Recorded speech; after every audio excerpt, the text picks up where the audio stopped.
তো good morning সকলকে। তো আজকের দিনটা ছিল 6 অক্টোবর। আমরা দীঘা যাওয়ার উদ্দেশ্যে বেরিয়েছিলাম।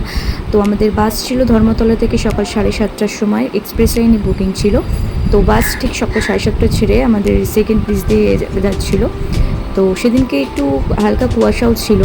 তো তারপর আমাদের কোলাঘাটে স্টপ ছিল সকাল 9টার সময়। তো আমরা একটু কোলাঘাটে ব্রেকফাস্ট করে নিলাম আর একটু এই বাইরে দোলনায় একটু চড়ে নিলাম। তো তারপর আমাদের হোটেলে পৌঁছলাম 12:30 একটা করে।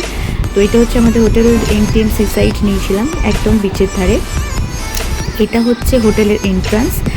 আর এটা জায়গাটা খুব সুন্দর করে সাজানো গোছানো। তো এরপর আমরা হচ্ছে রুমে চলে গেছিলাম। তো রুমের ভিডিও করা হয়নি। আর এটা হচ্ছে আমাদের রুম থেকে ভিউ ছিল ব্যালকনি থেকে। তো আমরা রুম সাইড ভিউ ব্যালকনি পেয়েছিলাম। তো ভিউটা খুব সুন্দর লাগছিল ব্যালকনি থেকে। তো এরপর আমরা বিকেলবেলা চলে গেছিলাম বিচে। তো বিচে বিকেলবেলা অনেকেই স্নান করছিল, বাট আমরা করিনি স্নান। তো এমনি আমরা বিচে তারে একটু বসেছিলাম, একটু সময় কাটালাম আমরা কিছুক্ষণ বিচের ধারে। বেশ ভালোই লাগছিল বিকেলবেলার।